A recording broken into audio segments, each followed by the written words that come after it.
It's very clear. If you read the Public Audit Act, it is very clear on time frames, when the audit will start and when it will end. And there are several steps, which ends with an exit meeting, a draft management letter, and an exit meeting. So if those steps are followed by the client, then it will not generate into a query. And I want to agree with the auditor that once an audit report has been published, it is final. It cannot be reopened. Even us sitting here, we cannot reopen the report. So the report was done, the query was put there. I think what we can only get the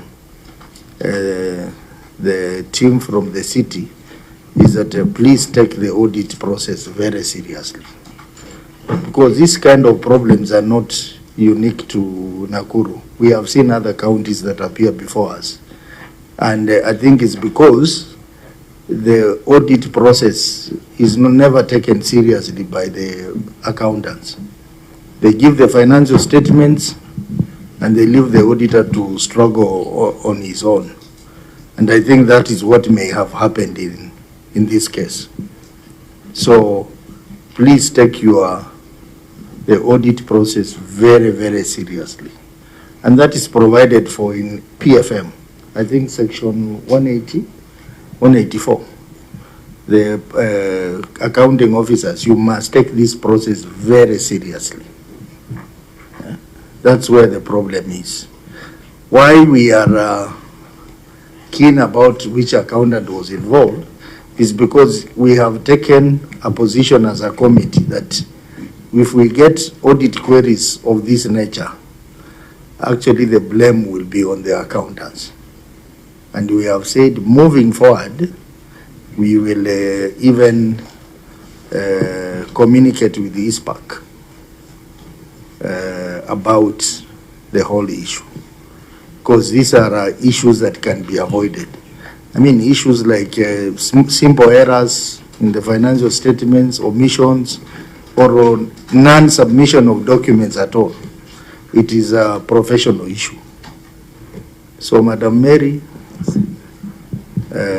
members are very concerned about this, and you can't push the blame to the auditor, because I'm sure if we ask Mark to give the evidence, he will give the evidence that this communication was made, this meeting was done. Mark? Thank you, Chair. Mine was just to respond to the concerns by the Honorable Senator Chimera on the issue of documentation. And I wish to confirm to you, Senator, and this committee that every process is documented. There's a letter of understanding and stamped the date it was received. There's an exit meeting. There are even minutes to that meeting indicating who was in attendance and even the issues discussed and the date and the signings, of course, between the two parties. Eventually, there's an ML. It is also stamped the date it was received and even the draft reference. So all that, Chair, is documented. The whole process is documented. I thought I should state that for the record, Chair. Thank you. Yeah. So I think, is any other issue, members, on this? So may I direct that the CEC, Finance, you are the main person.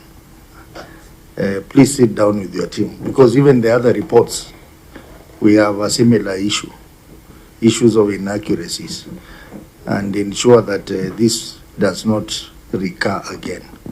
And number two, I hope you are going to make the necessary journal entries in 2024-2025 financial year to rectify this anomaly.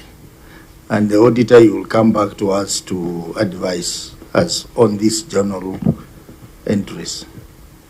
So on